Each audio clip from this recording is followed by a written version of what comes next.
Good morning, all of you.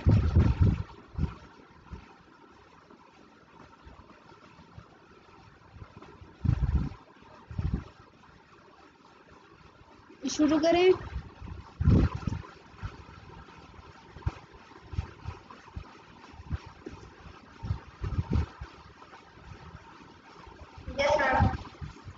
Okay, तो last lecture में मैंने आपको बताया था कि हमारे पास 3 टाइप्स की कमांड्स होती हैं एसक्यूएल के अंदर। एक होती है आपकी DDL data definition language, DML data manipulation language and DCL data control language. इससे पहले हमने डीडीएल पढ़ी थी। डीडीएल के अंदर आपकी कौन कौन सी कमांड्स आती हैं, कौन बताएगा?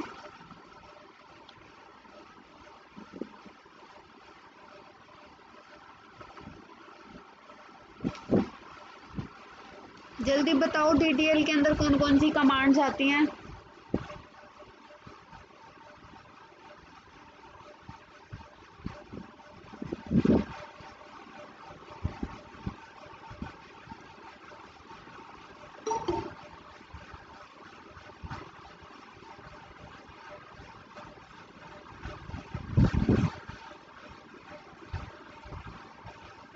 हाँ जी, किसी को नहीं पता डीडीएल के अंदर कौन कौन सी कमांड्स आती हैं?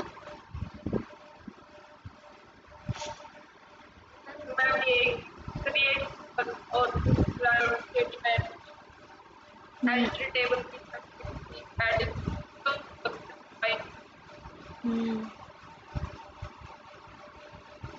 ओके, तो कौन कौन सी आती हैं आपकी? क्रिएट टेबल हो गया, उसके अलावा आपका एल्टर टेबल हो गया, टेबल ड्रॉप करनी है आपको, या डिस्क्राइब स्टेटमेंट हो गई। ये 4 कमांड्स आ गई आपकी डीडीएल में। उसके बाद डीडीएल सिर्फ डिफाइन कर रहा है आपकी टेबल को, ठीक है। टेबल को define in the sense table का नाम बता दिया, उसके अंदर क्या क्या कॉलम्स हैं ये बता दिया, ठीक है। उसके बाद नेक्स्ट है आपके पास डीएमएल कमांड्स। डीएमएल मतलब डाटा मैनिपुलेशन लैंग्वेज, ठीक है। तो डीएमएल के अंदर आती हैं आपकी इंसर्ट कमांड, यानी कि टेबल को डिस्क्राइब तो आपने कर दिया, डिफाइन तो कर दिया, उसके बाद उसके अंदर एंट्रीज इंसर्ट करनी है।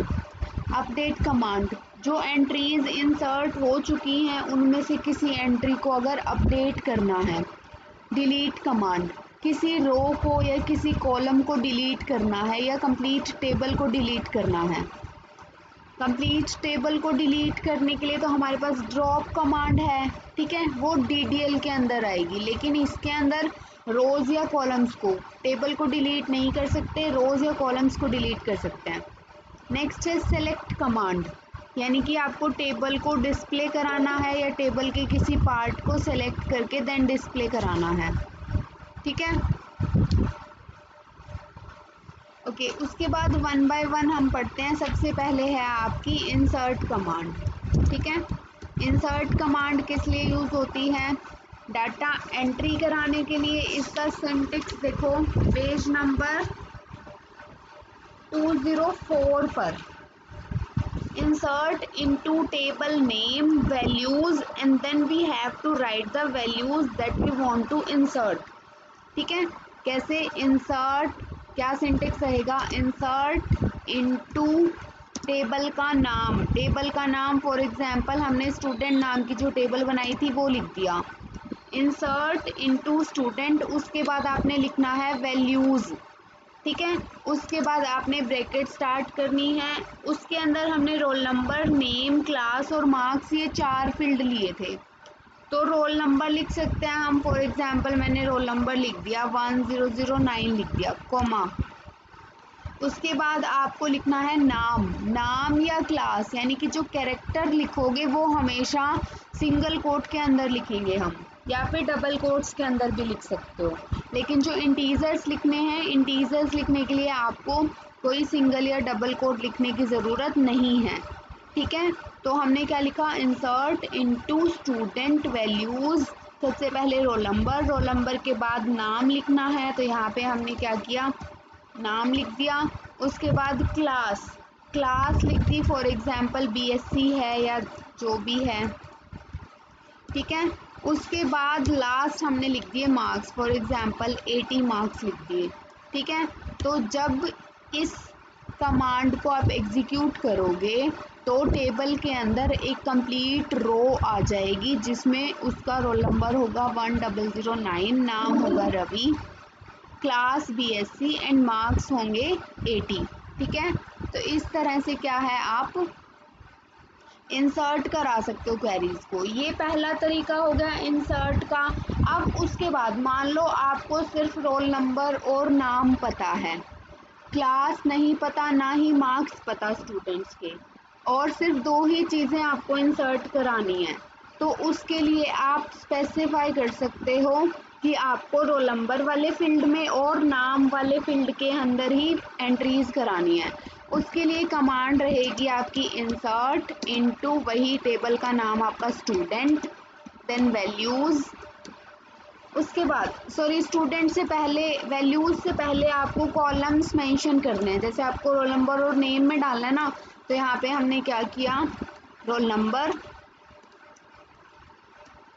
कॉमा नेम, ठीक है, bracket close. After that we have to write values and here we are going to write the values. For example आपने वैल्यूज डाल दी 1004 और नाम के लिए आपने सिंगल कोट के अंदर डाल दिया, जैसे रमन डाल दिया मैंने, ठीक है। तो इस तरह से सिर्फ नाम और रोल नंबर एंटर कराना है तो आगे हम मेंशन कर सकते हैं कि हमें किस कॉलम के अंदर वैल्यूज एंटर करानी है, and then we can enter the specified values in the specified columns. After that जैसे हम लोग सी के अंदर फंक्शन पैरामीटर्स पास करते हैं ना, ऐसे ही इसके अंदर हम इंसर्ट कमांड के अंदर पैरामीटर्स भी पास कर सकते हैं। हाँ जी, yes, Insert data specific column लिखा है कि data is not available for all columns. हाँ जी। Then column is not being loaded. इसका क्या मतलब है? इसका मतलब ये है, देखो जो मैंने अभी आपको ये बताया ना, ये जो सेकंड वाली कमांड ये हमने लिखी है, इसका मतलब यही है कि if data is not available for all the columns, column हमारे पास 4 हैं, रोल नंबर है, नाम है, क्लास है और मार्क्स है, और जो हमारे पास डाटा अवेलेबल है वो चारों कॉलम्स के लिए नहीं है, सिर्फ 2 कॉलम्स का डाटा अवेलेबल है मेरे पास, रोल नंबर और नाम अवेलेबल है। तो उस केस में हमें क्या करना है, कॉलम की लिस्ट इंक्लूड करनी है, जो ये लिस्ट मैंने रोल नंबर और नाम वाली इंक्लूड की, ठीक है, आया समझ में? Yes, ma'am. ओके। उसके बाद मैं बता रही थी कि हम क्या कर सकते हैं, जैसे हम सी के अंदर फंक्शंस के अंदर आर्ग्यूमेंट्स पास करते हैं ना, ताकि उन्हीं आर्ग्यूमेंट्स पे ऑपरेशन अप्लाई हो, ऐसे ही हम इंसर्ट कमांड के अंदर जो आपने ये वैल्यूज़ लिखी हैं, इन वैल्यूज़ की जगह पर आप क्या कर सकते हो, आर्ग्यूमेंट्स पास कर सकते हो, ताकि जब आप रन करो इस कमांड को तो उस टाइम पे आप वैल्यूज़ एंटर कर सको बजाय कि कंप्लीट कमांड लिखने के, ठीक है। तो उसके लिए कमांड आपको किस तरह से लिखनी है, मुझे लिखना है इंसर्ट इनटू स्टूडेंट वैल्यूज़। अब यहाँ आपको लिखना है %1, अब सेकंड वाली वैल्यू कैरेक्टर टाइप की है तो उसके लिए हमें सिंगल कोट लेने पड़ेंगे, इसीलिए हमने सिंगल कोट के अंदर लिखा %2। नेक्स्ट है %3, और फिर उसके बाद लास्ट आपका इंटीजर टाइप का है तो %4 हमने सिंपल लिख दिया, ठीक है। तो इसका मतलब क्या है कि 1, 2, 3 और 4 चारों कॉलम्स का हमने क्या कर दिया, एड्रेस पास कर दिया। अब उस एड्रेस पे जब आप इस कमांड को रन करोगे तो आउटपुट वाला जो कंसोल है वो खुद आपसे पूछेगा कि 1 के लिए आपको क्या वैल्यू डालनी है, 2 के लिए आपको क्या वैल्यू डालनी है, 3 के लिए आपको क्या वैल्यू डालनी है और 4 के लिए आपको क्या वैल्यू डालनी है। उसके बाद जो भी आप वैल्यूज़ उसके अंदर एंटर करवाओगे वो वैल्यूज़ आपकी रो के अंदर ऐड हो जाएगी। जैसे देखो आउटपुट में लिखा हुआ ना, एंटर वैल्यू फॉर 1, हमने रोल नंबर एंटर कर दिया, enter value for 2 name enter कर दिया, enter value for 3 class enter कर दी, एंड एंटर वैल्यू फॉर 4 पे हमने मार्क्स एंटर कर दिए। ठीक है, क्लियर है सबको? Yes ma'am. ये कोट्स तो इंटीजर की वैल्यूज में ये सिंगल कोट्स क्यों लगाए हुए हैं? अच्छा, यहाँ पे ये मिस प्रिंट है, आपको जरूरत नहीं है, आप रहने देना सिंगल कोट्स, क्योंकि सिर्फ कैरेक्टर वैल्यूज के साथ आएंगे आपके सिंगल कोट्स, इसके साथ सिंगल कोट्स लिखने की जरूरत नहीं है। ठीक है, उसके बाद है आपकी अपडेट कमांड। अब अपडेट कमांड क्या करेगी, जहाँ पे आपको कोई चेंज करना है। ठीक है, अल्टर कमांड तो क्या करती थी कि कॉलम, मान लो कैर से वैर कैर करना है या फिर कॉलम और ऐड करना है।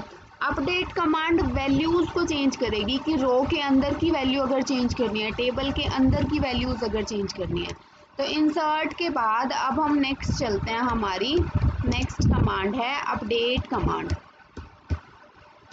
ठीक है, अपडेट कमांड का सिंटेक्स किस तरह से रहेगा, अपडेट देन टेबल का नेम, फॉर एग्जाम्पल टेबल का नाम है आपका स्टूडेंट। ठीक है, उसके बाद सेट, ये कीवर्ड आएगा set, update table name set. उसके बाद क्या चीज़ आपको सेट करनी है कि किस वैल्यू को आपको चेंज करना है। फॉर एग्जाम्पल मैं चाहती हूँ कि जो मार्क्स वाला कॉलम है ना, वो कंप्लीट कॉलम, उसके अंदर 3 मार्क्स का इंक्रीमेंट हो जाए। Update student set marks is equal two marks plus 3। इससे क्या होगा, पूरी की पूरी टेबल के अंदर जो मार्क्स वाला कॉलम है उसके अंदर 3 का इंक्रीमेंट हो जाएगा। जैसे ग्रेस मार्क्स देते हैं ना हम, उस तरह से ये वाला जो ऑप्शन है वो काम करेगा। ये तो हो गया कंप्लीट कॉलम के लिए।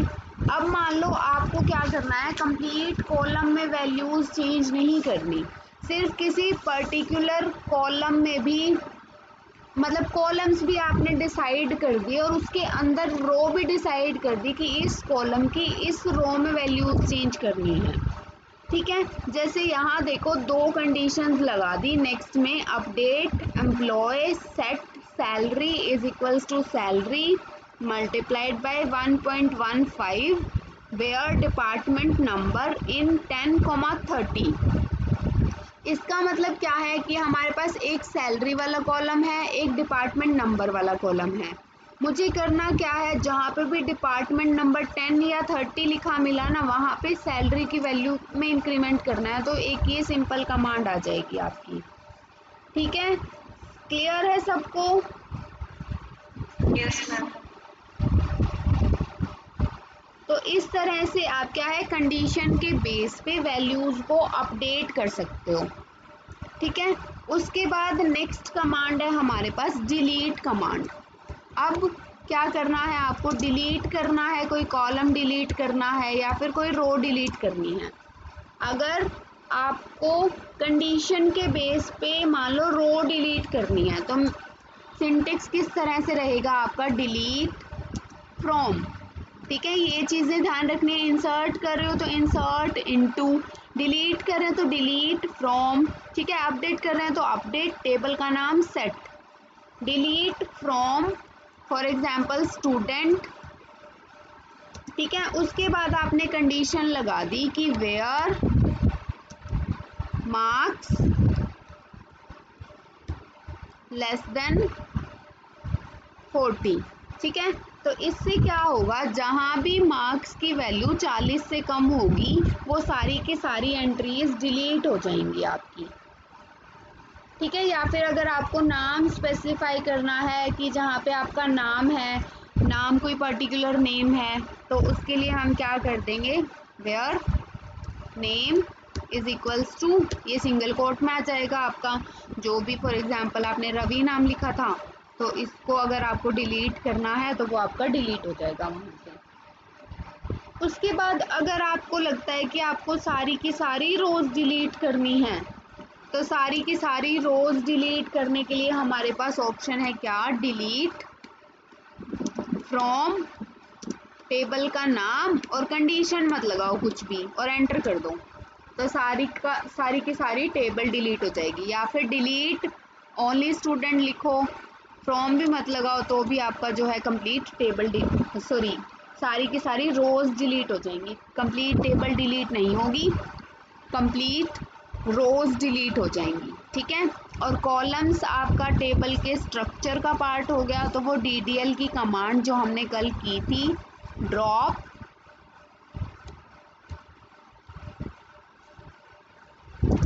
अल्टर टेबल, टेबल का नाम, ड्रॉप कॉलम, कॉलम का नाम, उसके लिए हमने ये कमांड की थी ना, अल्टर टेबल स्टूडेंट ड्रॉप, और फिर यहाँ पे आपका आ जाएगा कॉलम का नाम। जैसे क्लास को करना है ड्रॉप, तो यहाँ से क्लास, ठीक है।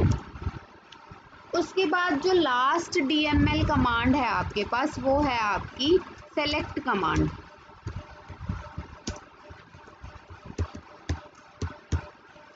ठीक है, अब सेलेक्ट कमांड किस तरह से काम करेगी? सेलेक्ट कमांड क्या करेगी? टेबल में से सेलेक्ट करेगी।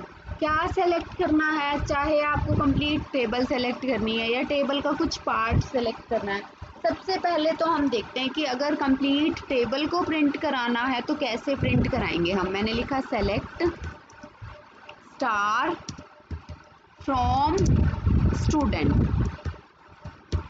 जब आप ये कमांड लिखोगे तो इससे क्या होगा, स्टूडेंट टेबल के अंदर जितनी भी एंट्रीज होंगी वो सभी की सभी एंट्रीज सेलेक्ट होंगी और आपको आउटपुट स्क्रीन पर मिल जाएंगी, डिस्प्ले हो जाएंगी, ठीक है।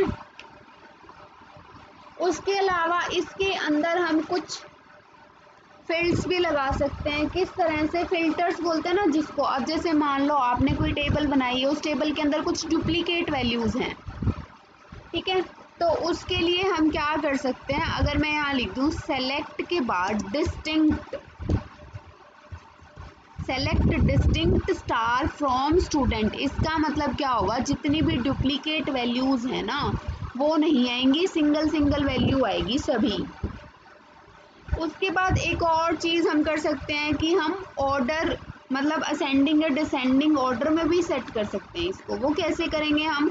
Select distinct star from student लिख के लिख दो ऑर्डर बाय